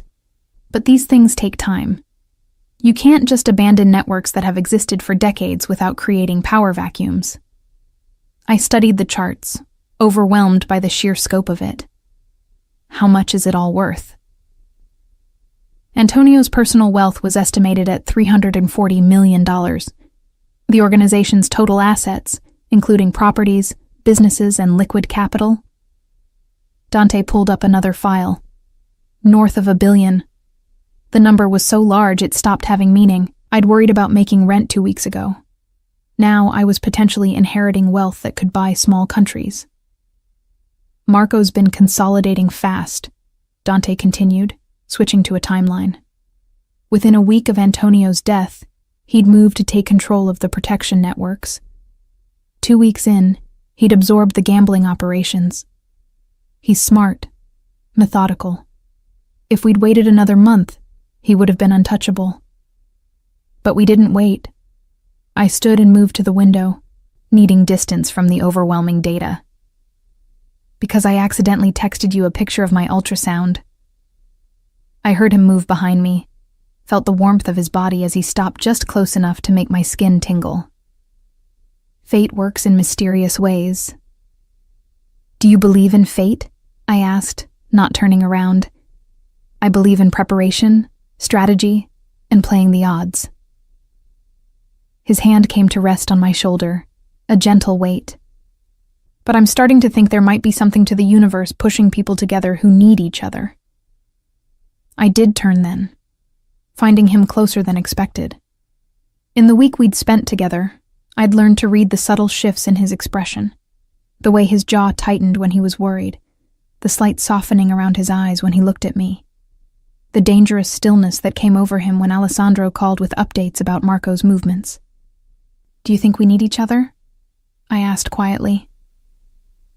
I think, he said, his hand sliding from my shoulder to cup my face, that you've challenged every assumption I had about what I wanted from life. I think you're brilliant and brave, and you make me laugh even when we're discussing ways you might be assassinated. I think... His thumb traced my lower lip. I think I'm falling for you, Maya, and that terrifies me more than Marco's entire organization. My breath caught. We'd been dancing around it all week, the growing intensity between us, the way we'd gravitated toward each other at every opportunity, the increasingly heated kisses that left us both shaking and wanting more. But neither of us had put words to it until now. I'm falling for you too, I admitted, which is insane. We've known each other for a week. You're literally teaching me how to run a criminal empire. This is the least romantic situation imaginable. His laugh was soft, genuine. Then we'll have to work on that. That afternoon he did. After hours of studying financial reports and memorizing names of allied families, Dante declared we were taking a break. He led me down to the beach, where a picnic had been set up beneath a white canvas tent. Fresh fruit, local cheese, wine that probably cost more than my car. This is your doing, I accused, settling onto the blankets with a smile. I have many skills, he replied, uncorking the wine with practiced ease. Romancing beautiful women on private beaches is among them. How many beautiful women have you romanced on this particular beach? None. His expression turned serious. I don't bring people here, Maya. This island is my sanctuary, the one place I can be just Dante. Not the head of an organization or my father's son or any of the other roles I play. I've never shared it with anyone. The weight of that admission settled over me. Why me? Because you're the first person I've met who makes me want to share it. He poured wine into 2 glasses, handed me one. The first person who sees me, really sees me, and doesn't want something in return. I took a sip of wine to cover the emotion tightening my throat. That's not entirely true. I want you to keep me alive long enough to claim my inheritance. Fair enough. His smile was warm, teasing. But you wanted me before you knew I could protect you. I remember that look in your eyes by the cabana, before everything went to hell. Pure attraction. Nothing calculated about it. Heat crept up my neck. You're very confident. I'm very observant. He set down his wine and moved closer, his hand finding mine. And I observed the way your breath changed when I touched you. The way you leaned into me even when you were trying to maintain professional distance. The way you kissed me back like you'd been thinking about it for hours. Dante. His name was half protest, half invitation. He kissed me, slow and deep, tasting of wine and salt air and promises I desperately wanted to believe in. His hands tangled in my hair, angling my head for better access, and I melted into him with a surrender that should have terrified me, but instead felt like coming home. When we finally broke apart, both breathing hard, the sun had begun its descent toward the horizon, painting the sky in shades of orange and pink and gold. "Stay with me tonight," Dante murmured against my neck, his lips tracing a path that made me shiver. Not because of danger or obligation, just because you want to. I should have said no, should have maintained boundaries, reminded myself that we were still essentially strangers thrown together by circumstance, that getting emotionally involved with Dante Ferraro was a complication I didn't need. But I was tired of should. Tired of being careful, of playing it safe, of denying what I wanted, because it didn't fit the life I'd carefully constructed. "Yes," I whispered. "Yes." That night, I learned what it meant to be cherished. Dante made love to me with a reverence that brought tears to my eyes, his hands and mouth mapping every inch of my skin like he was memorizing me. He whispered to me in Italian, beautiful, incomprehensible things that sounded like poetry and promises. And afterward, as we lay tangled in his enormous bed with the ocean visible through the windows, he held me like I was something precious he'd found and refused to let go. "Tell me about your childhood," I said, my head resting on his chest, his heartbeat steady beneath my ear. "Which version?" His fingers traced lazy patterns on my shoulder. "The official story or the truth?" "Both." He was quiet for a moment, gathering his thoughts. "Official story. I was born into a wealthy family, attended the best schools, inherited my father's business empire at 25 when he died of a heart attack. Shrewd businessman, generous philanthropist, pillar of the Miami community. And the truth? I was born into the Mafia. My father ran protection rackets and gambling operations. He died of a bullet to the head during a territorial dispute, not a heart attack. I inherited his position along with his enemies, his debts, and his bloody legacy." His voice was matter of fact, but I felt the tension in his body. "I was 25 and terrified I'd be dead before I was 30. I pressed a kiss to his chest, directly over his heart. "But you weren't." "I got smart, made alliances instead of enemies, invested in legitimate businesses, learned that power doesn't always have to come from a gun." He tilted my face up to his. "And I waited for someone to give me a reason to want a future instead of just surviving the present." "Dante, I know it's fast," he interrupted softly. "I know we're still figuring this out. But Maya, you make me want things I thought I'd given up on. Family, partnership, a life that's about more than just the organization." My heart twisted. What if I can't do this?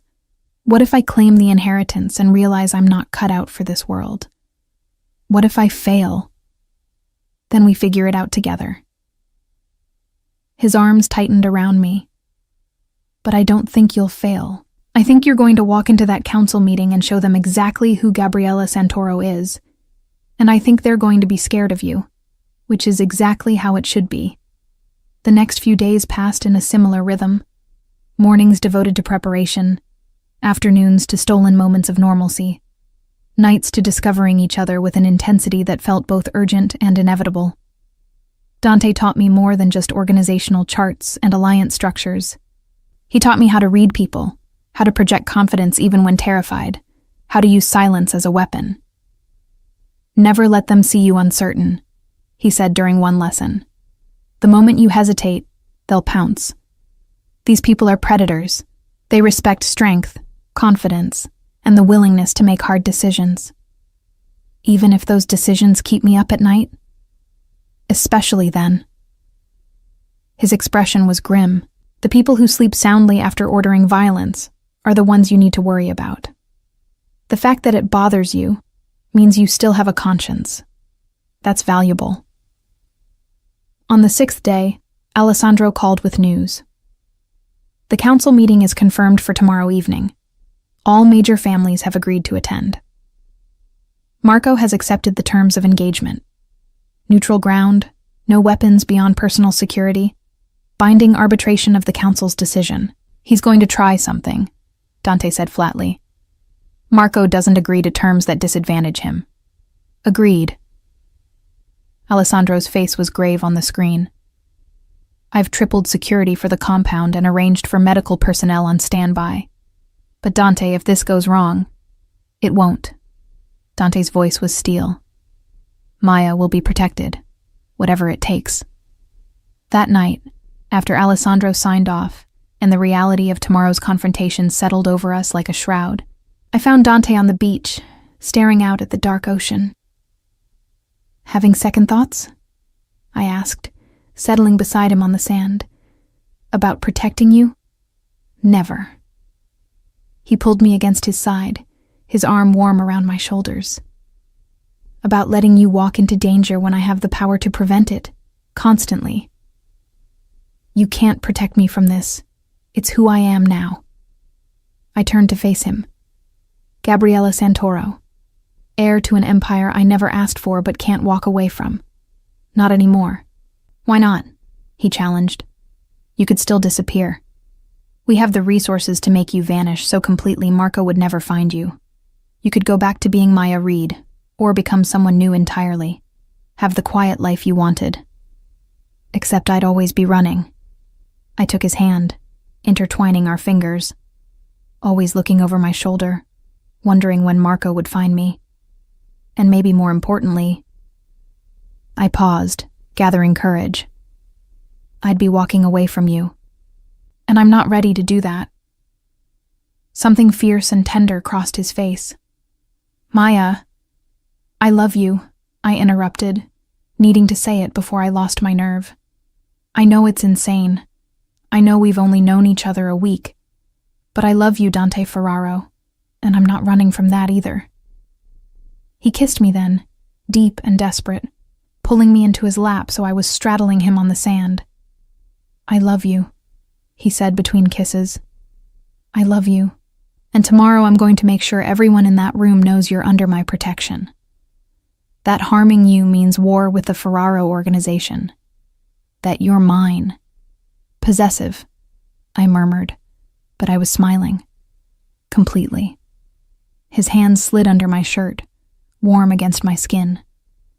And when this is over, when you've claimed what's yours and Marco is dealt with, I'm going to marry you. Make you mine in every way that matters. My breath caught. Is that a proposal? It's a promise. His eyes burned into mine. A warning. I'm not letting you go, Maya. Whatever happens tomorrow, whatever you decide about the inheritance, we're doing this together. Understand? I understand. I kissed him softly. I understand that you're insane and possessive and probably the worst possible choice for a woman trying to enter the criminal underworld with some semblance of credibility. Probably, he agreed. And I understand that I don't care. I pulled back to look at him properly, this beautiful, dangerous man who'd crashed into my life and refused to leave. I want you, Dante, all of you. The good parts and the bloody parts and everything in between. We made love on the beach that night, under the stars, with the ocean as our soundtrack and the sand as our bed. It was desperate and tender and perfect, a claiming that went both ways. Later, as we lay wrapped in each other, I let myself believe that maybe, just maybe, we could make this work. That tomorrow I could walk into that council meeting and emerge victorious. That I could claim my inheritance. neutralize Marco's threat, and build something new with Dante by my side. I let myself believe in happily ever after, even though I knew better. Even though I knew that in the world Dante and I inhabited, happy endings had to be fought for, bled for, earned through sacrifice and strategic brilliance, and sheer stubborn refusal to give up. Tomorrow, I would fight for mine. Tomorrow, Gabriella Santoro would face her destiny, and God help anyone who tried to stop her. The Santoro compound in Coral Gables was nothing like I'd imagined. I'd pictured something dark and foreboding, all iron gates and security cameras, a fortress designed to keep the world at bay. Instead, I found myself approaching a sprawling Mediterranean estate that could have been featured in architectural magazines. Pale stucco walls glowed in the early evening light. Bougainvillea cascaded over archways in explosions of purple and pink. Fountains tinkled cheerfully in courtyards, visible through wrought iron gates that managed to be both beautiful and impenetrable. Your father had taste, Dante murmured beside me in the back of the armored SUV. We were traveling in a convoy, 3 vehicles filled with security personnel, all of them armed, all of them prepared for the possibility that tonight would end in violence. I couldn't respond. My throat was too tight with emotion I couldn't name. This place, this beautiful, terrible place, was where I'd been born, where I'd spent the first 13 years of my life before everything had burned, where my real parents had walked and laughed and loved me in ways I couldn't remember. The sense of recognition that washed over me as we passed through the gates was almost physical, like my body remembered even if my mind didn't. You okay? Dante's hand found mine, squeezed gently. I nodded, not trusting my voice. The SUV stopped in a circular driveway where other vehicles were already parked, expensive sedans and SUVs that spoke of wealth and power. Through the window, I could see people gathering in what appeared to be a formal garden, all of them dressed in dark, expensive clothing that made them look like they were attending a very chic funeral, which, I supposed, they might be. Mine. Remember what we discussed, Dante said, his voice low and urgent. You don't speak unless spoken to directly. You don't admit to anything beyond your identity. And if anything feels wrong, you say the code word, and we get you out immediately. Lighthouse, I confirmed. The random word we'd chosen specifically because it would never come up naturally in conversation. Alessandro appeared at the window, his expression grim. The council is assembled. All 5 families are represented.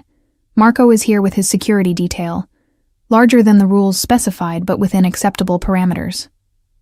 Acceptable, Dante repeated flatly. For now.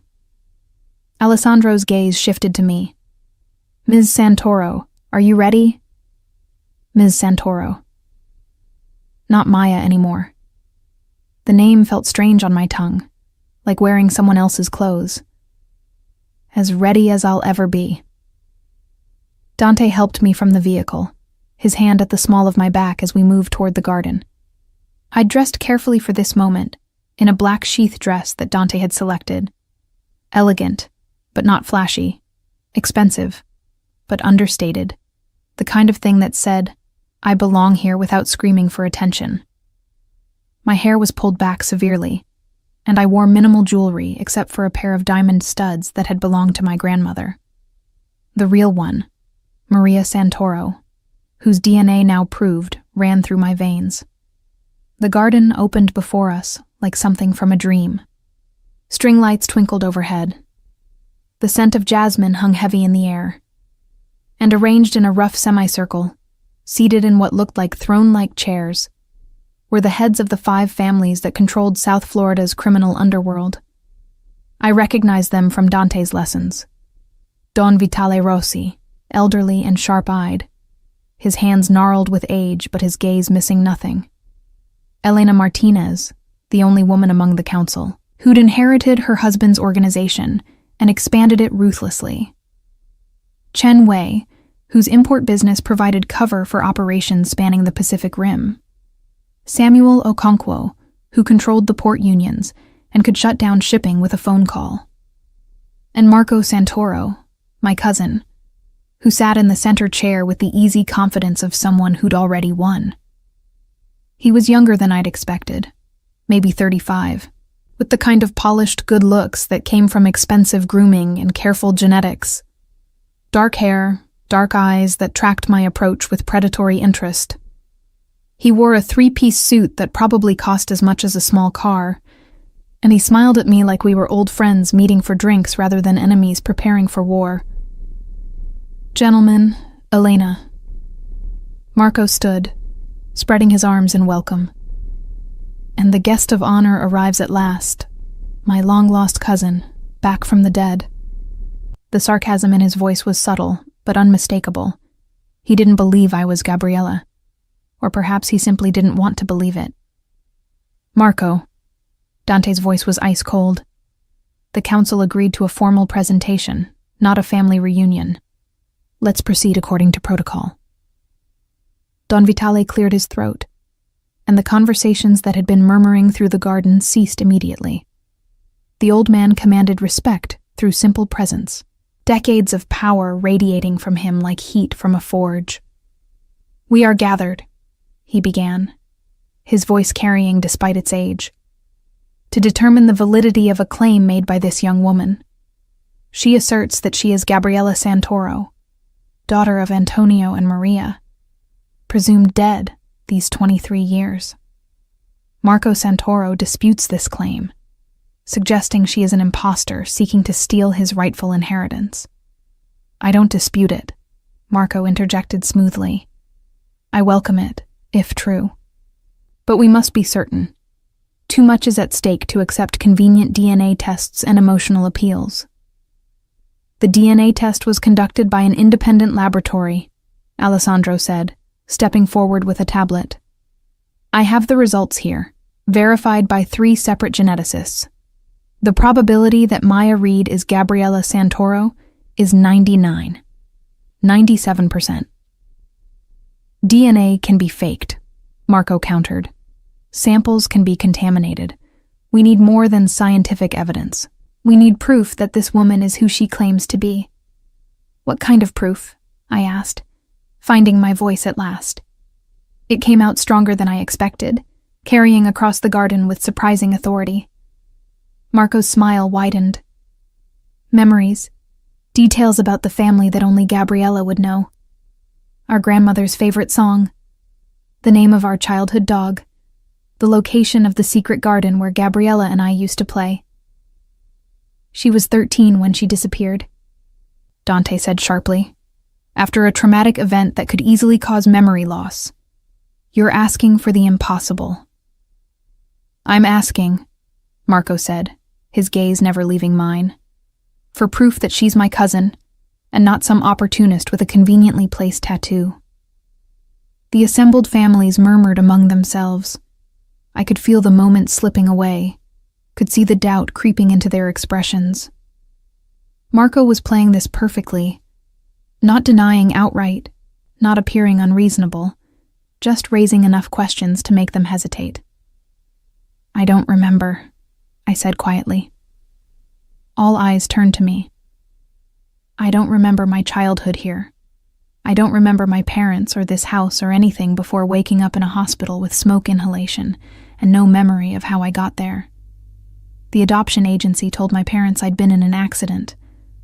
They never knew about the fire, about the Santoros, about any of this." "Convenient," Marco murmured. "What I do remember," I continued, my voice growing stronger, "are flashes. Images that didn't make sense until I saw this place. A fountain with a stone dolphin. It's in the north courtyard, isn't it? I saw it when we drove in. I remember a room with walls the color of the ocean, and a window seat where I used to read. I remember..." My breath caught as the memory surfaced, vivid and painful. "I remember a woman singing to me, Italian lullabies. Her voice was beautiful, and she smelled like gardenias." Elena Martinez leaned forward, her expression intent. Maria Santoro wore gardenia perfume. It was her signature scent. Anyone could know that. Marco said, but there was less certainty in his voice now. The room you described, Don Vitale said slowly. Ocean blue walls, window seat. That was Gabriella's room. Antonio had it painted that specific shade because his daughter loved the sea. The old man's eyes were sharp on me. Where was the window seat positioned? Which direction did it face? I closed my eyes, letting the memory surface. East. It faced east, toward the sunrise. I used to wake up early and watch the light change, watch the sky turn from purple to pink to gold. Silence fell over the garden. Even Marco seemed at a loss for words. There's something else, I said, pulling the neckline of my dress aside to reveal my shoulder. I have a scar here, small, crescent-shaped. I always assumed it was from the accident that put me in the hospital. But it's not, is it? Elena stood and moved closer, examining the scar with clinical interest. When she looked up, her expression had softened. Gabriella fell from a tree when she was 9, split her shoulder on a branch on the way down. Antonio was furious with the gardener who'd left the climbing rope accessible. She turned to address the council. I was there when it happened. I remember the scar. This proves nothing, Marco insisted, but desperation had crept into his voice. Scars can be faked, memories implanted. You're all being manipulated. Enough. Don Vitale's voice cracked like a whip. We've heard sufficient evidence. The council will deliberate. The 5 family heads drew together in a tight cluster, their voices low and urgent. Dante moved closer to me, his presence a comfort as we waited for judgment. I could feel Marco's eyes on me, could sense the violence coiling beneath his polished exterior. Whatever happens, Dante murmured, we're leaving together. You're not staying in this house overnight, regardless of what they decide. What if they don't believe me? Then we fight. His hand found mine, squeezed hard. We take this public. Use the DNA evidence to challenge Marco's claim in court. It'll be messy, but the council has reached a decision. Don Vitale's voice silenced all side conversations. The old man stepped forward, his expression grave. We find the evidence compelling. The DNA, the memories, the physical proof all point to one conclusion. This woman is Gabriella Santoro, rightful heir to Antonio's estate. Relief crashed through me so intensely my knees nearly buckled. Dante's arm came around my waist, supporting me as the council members nodded their agreement. All except Marco. This is a mistake, he said, his voice tight with barely controlled fury. You're all being played. This imposter is your cousin, Elena interrupted coldly. And under the terms of Antonio's will, she now controls the Santoro organization. You will step down and relinquish all authority immediately. Marco's laugh was bitter, edged with madness. You think I'll just walk away? Hand over everything I've built to this pretender? His hand moved toward his jacket, toward what I suddenly realized was a weapon concealed there. Everything happened at once. Dante shoved me behind him. Alessandro and the security team drew their weapons with practiced precision. The other family's guards moved to create a protective barrier, and Marco pulled a gun, his expression twisted with rage. If I can't have it, he snarled, then nobody can. The shot rang out before anyone could stop him, but Marco wasn't aiming at me. He was aiming at Don Vitale, at the head of the council whose decision had sealed Marco's fate. Except he never got the chance to fire a second time. 3 shots answered his, from Alessandro, from Dante's head of security, from Elena Martinez's bodyguard. Marco fell backward, the gun clattering from his hand, blood blooming across his expensive shirt in spreading roses of crimson. The garden erupted into chaos. People screaming, guards shouting, the council members being hustled toward safety. Dante turned me away, shielding me from the sight of my cousin dying on the same ground where I'd played as a child. Don't look, he ordered, his hands on my face, forcing me to focus on him instead of the violence. Look at me, Maya, just me. But I couldn't stop shaking, couldn't process what had just happened. Marco was dead. My cousin, my enemy, the man who'd sent assassins after me, dead in the space of heartbeats. We need to leave, Alessandro said urgently. Now, before anyone starts asking questions. Dante nodded and swept me into his arms, carrying me toward the SUV like I weighed nothing. I buried my face in his neck, letting him shield me from the chaos, from the blood, from the terrible reality of what my life had become.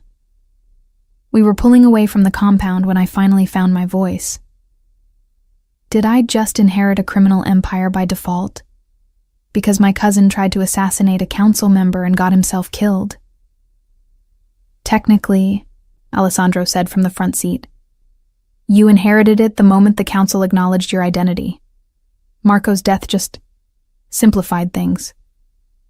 I started laughing. Couldn't help it. The absurdity of the entire situation, from accidentally texting a Mafia boss to inheriting hundreds of millions because my homicidal cousin had terrible aim. It was too much. The laughter turned to tears, and Dante held me through both, his arms a fortress around my shaking body. Take us to the island, Dante ordered Luca, and make sure we're not followed. What happens now? I asked, once I'd regained some composure. With Marco dead and me in control? Now, Dante said carefully, you have choices to make, real ones, without a gun to your head or assassins chasing you. You can maintain the organization as it is, run it the way your father did. You can dismantle it, sell off the assets, walk away. Or you can try to do what Antonio wanted. Transition everything into legitimacy, use the power and resources for something better. I thought about that as we drove through the Miami night. Thought about my father, who'd wanted better for his daughter. About my mother, who'd died never knowing her child survived. About the life I could have had versus the life I'd actually lived. I want to try, I said finally. Not to run away or pretend none of this is real, but to actually try to make something good out of it. Use the resources to help people, to clean up the worst of what the organization does. Is that naive? Probably, Dante admitted, but I'll help you try anyway. Why? I turned to look at him in the dim light of the SUV. Why commit yourself to this insanity? You could walk away right now, go back to your own empire, let me figure this out on my own. His smile was soft, devastating. Because I love you. Because I meant what I said on the beach. I'm not letting you go. Because... He pulled a small velvet box from his pocket, and my heart stopped. Because I want to spend the rest of my life helping you change the world. One reformed criminal enterprise at a time. He opened the box to reveal a ring. A simple band of platinum with a single flawless diamond. Elegant and understated and absolutely perfect. Dante, I breathed. Marry me, he said simply. Not because of the alliance it would create or the strategic advantage. Marry me because in a week you've become the most important thing in my world. Because I want to wake up next to you every morning and fall asleep holding you every night. Because I love you, Maya Gabriella, whoever you decide to be. Marry me. Yes, I said, tears streaming down my face again. Yes, you insane, possessive, wonderful man. Yes. He slipped the ring onto my finger, and it fit perfectly. Of course it did. Dante probably knew my ring size before I did. Had probably been planning this since the moment he pulled me from his pool and saw the tattoo that changed everything. We spent that night on the island, wrapped in each other, planning a future that seemed impossible but felt inevitable. In the morning, I would return to the Santoro compound, my compound now, and begin the work of transforming my father's legacy. I would meet with lawyers and accountants and the various people who'd answered to Marco. I would make hard decisions and face opposition, and probably make 1,000 mistakes along the way. But I wouldn't be alone. Dante would be beside me. Alessandro would provide guidance. The council, having accepted my claim, would offer support even if they didn't entirely trust my plans for reform. And somewhere, I like to think, Antonio and Maria Santoro were watching their daughter come home at last. Not the home of my childhood, perhaps, but home to herself, home to her truth, home to the family she'd chosen, rather than the one she'd lost. "What are you thinking?" Dante asked, his fingers tracing patterns on my bare shoulder as we lay tangled in his bed. "That my satin robe falling into your pool was the best accident that ever happened to me," I said, smiling at the memory. "Even though it nearly got me killed multiple times." He laughed, the sound rich and warm. "Remind me to send that robe a thank you note. It's at the bottom of your pool, then I'll have it framed. A monument to the night my entire world changed." I rolled over to face him, taking in every detail of this man who'd crashed into my life and refused to leave. The scar on his jaw, the silver in his dark hair, the eyes that had seen too much violence but still looked at me with tenderness. "I love you," I said simply. "Thank you for saving me." "You saved yourself," he corrected, pulling me close. "I just provided the helicopter and the private island and the extensive security detail." "Details," I murmured against his chest. "Important details." His arms tightened around me. "I'm very good at details. It's why I'm going to make an excellent husband. Confident, aren't you?" "Completely." He pressed a kiss to my hair. "After all, I'm marrying Gabriella Santoro, heir to a billion-dollar empire, the woman who walked into a council meeting and claimed her birthright with nothing but DNA evidence and a handful of childhood memories. If I can win her, I can do anything." I fell asleep, smiling, wrapped in the arms of the man I loved, dreaming of the future we'd build together. It wouldn't be easy. Reforming a criminal organization never was. There would be resistance, setbacks, people who'd test my authority and question my decisions. There would be moments when I'd doubt myself, when I'd wonder if I was strong enough, smart enough, ruthless enough to survive in this world. But I had Dante. I had my father's legacy. I had the truth of who I was. And I had a satin robe at the bottom of a pool to remind me that sometimes the most important moments of our lives begin with simple accidents. Sometimes we fall in exactly the right direction.